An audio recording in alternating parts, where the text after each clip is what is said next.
Yeah, I saw the swing. I didn't see the ball land, but I saw the swing. You knew it was out. You knew it was out. Peter Bolduc is here, as he is every Tuesday from Harvest Hill Farms, talking the anatomy of a startup. And we brought in a friend who, by the way, your daughter was here last Thursday. Yes, that's right. She sat in the chair where Peter is, and I looked at her and I said, wow, you're beautiful. Don't I know you? And because she looks just like your wife, Amy. Oh, really? And, You think so? Oh, yeah, she's beautiful, just like your wife. Derek Volk is here from Volk Packaging. Nice to see you. Nice to see you. We thought this was a good marriage today because you guys do a lot of business together with your main Apple company. And Derek, you guys just have your third generation family business? Yes, third generation. Yeah. Started by my grandfather and my father. Fantastic stuff. So I thought it was a great opportunity. But I wanted to say, your daughter was here. They were fantastic, the choir. Just to remind the audience, the Scarborough choir that was here last Tuesday or Thursday, I don't recall which. They're coming back. Oh, they are? But they were really, really, really good. Yeah, they do a terrific job, and they're heading to New York for a competition, and they're headed to States. They won their district, regional, whatever you call it, and here in Maine, and they're heading to the States. So, yeah, they do a terrific job. Fantastic stuff. Yeah, she was great. She's president of She's president of the... I mean, imagine that. Her mom's a legislator. Not that there's any ambition there, right? Good stuff. Peter, how are you? We haven't seen you in a while. Well, no, I was here last week. The vacation was... You were here last week? Yeah, I was here last week. Oh, it was very memorable, right? Dean. No kidding. What's going on with him? He was here. He was here. He was here. I got my star. So we've talked about this. We've been doing this now for 4 or 5 months, talking about the anatomy of startup, and we've talked about a lot of different things: social media. How do you choose what sort of corporate entity you want to be, or even if you are a corporation, what sort of legal entity? But another thing I thought it'd be good to talk about is some business synergy here.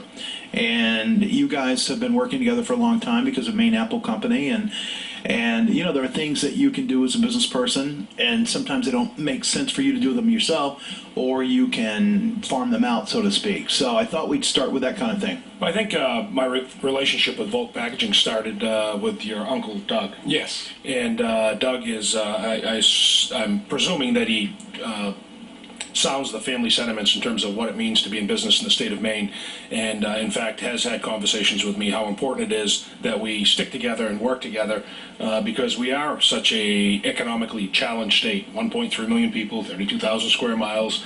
We've shipped a lot of jobs away, so even though sometimes it's difficult, sometimes you got to roll up your sleeves and have hard conversations. It's important to have them, and it's a neat little triangle of business that we have. In that, and I've mentioned this before on the show. In that Maine Apple Company is a customer of Volk Packaging, but my recycling company also recycles for Volk Packaging. Right. But I don't, this really, I think this is a great opportunity for Derek to speak about Volk and where they are as a family business. I was thinking on the way, and I passed one of your trucks on the turnpike, and I was wondering, I know in the fall of the year what your hot spot is. You're putting packaging together for the guys in the fruit business and apple business, but what are you guys making for boxes this time of year? What's sexy in the state of Maine for business this time of year? Well, of course, when we do business with Pete, like he was saying, and as a customer and as a vendor. You're his customer and he's your customer, Exactly, which is kind of a cool relationship. Yeah, it works out great. And we've had other people come in, just as he has, I'm sure, with corrugated, but we stick together because it's a good relationship. There's good synergy there. Why don't you drop back for a second and tell us about Volk? What is it you do? How long you've been in business? All the kind of nuts and bolts of Volk Packaging. All right. Well, in a nutshell, we were started 45 years ago by my father and grandfather. They're originally from Massachusetts. They moved up here to start a business in the Biddeford Industrial Park. And we're a manufacturer of corrugated boxes. So we make corrugated boxes and internal packaging of corrugated. We do some work with foam and other packaging supplies and products. Anything for someone that needs to get a product from point A to point B or display their product, like we talked to you about your book. Right. Do you have a book? And I don't think you've mentioned that on the air, have you, your book? Maybe once or twice. I haven't mentioned it recently. Yeah. Well, I'm sold out. It's great, by the way. I really enjoyed it. Thank you. That's kind of you. Yeah, I'm sold out. So I have... Thank you for mentioning it. By the way, it'll be available again this Friday as the next edition comes in. Or you can borrow mine, because I've already read it. Thanks. And it doesn't help sales. No, it doesn't. I'll rent it. Give you the proceeds. Go. So we're a manufacturer of corrugated boxes.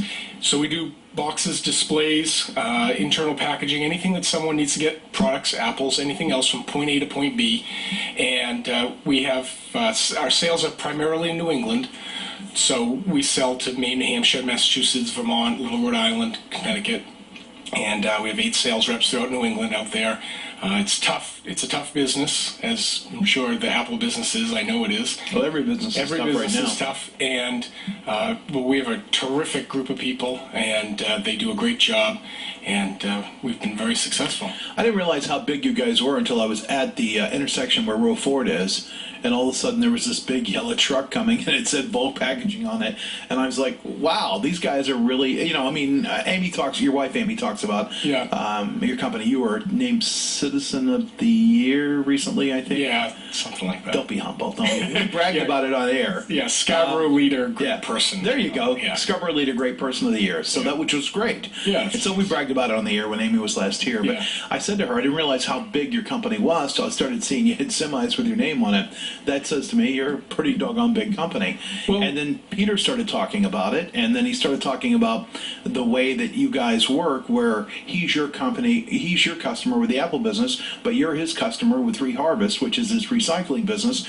And I just thought that's the way things work, you know, with small business in this state. Yeah, It's a pretty good example, yeah. Yeah, and we are a good-sized business for Maine.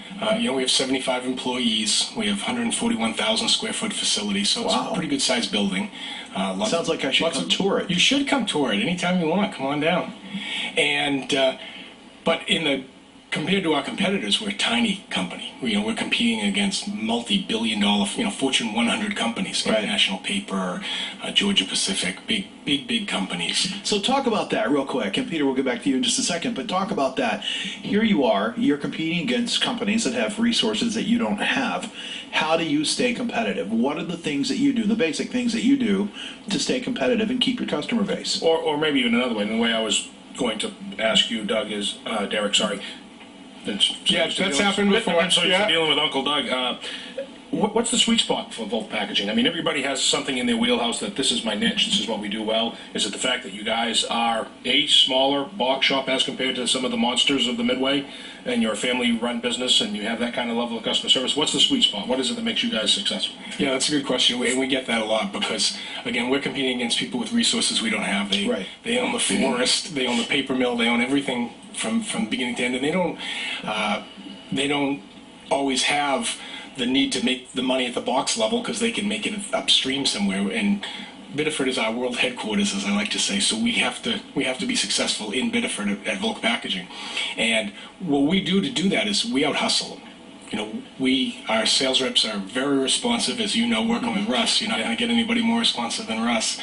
And we take care of the customer like nobody's business. And that's what we do to be successful. And to stay competitive in that, we're constantly looking at our costs, we're constantly looking at how we can keep our costs down and provide the customer with the best service and the best price, because it does come down to price sometimes. And I think that's really the issue. A lot of times the big box stores come in, Lowe's or Home Depot. Home Depot happens to be my personal toy store, but put that aside for a moment. A local hardware store, you'll hear a lot of times they start to get worried. We have an example here in Westbrook, True Value Hardware on the bypass. And instead of those guys closing up shop and giving up because we had 2 big box stores within 2 miles, they got lean, they got mean, they got aggressive. I don't mean mean as in nasty, but the old phrase, lean and mean. And they diversified their product line, so now they do rentals and this kind of stuff. At Christmas, they sell trees and wreaths. And when you walk in, the people that work there know the stuff. They're very knowledgeable. So they did the things that you have to do. They adapted. Yeah, and we do the same thing. Constant training of my sales reps, my customer service reps, the people on the floor are all cross-trained, so that if somebody's out, somebody's sick, they can jump in. We create a really nice work environment. We were named Best Places to Work in Maine last year. So you were Citizen of the Great Person of the Year and Best Place to Work. Yes. Not bad year. Yeah. Not a bad year at all. We got to take a break. We're going to come back with Derek Volk from Volk Packaging and, of course, Peter Bolduc from Harborsville Farms. Don't forget, folks, and Reader's Digest last night. Great story, Peter. I thought of you immediately as I was reading it. They say that grass-fed beef, if you eat that, it has omega-3s that regular beef doesn't have, and it will cut down on cancer. I thought that was pretty interesting because I thought of you immediately. That's correct. He needs to go to break, and we'll talk about that next week. Wow, he's running the show now. It's pretty good. He's been here a while. 718 News Talk, WLOB and WPME. Exactly. Hey, you should let him read that. WPME TV. All right.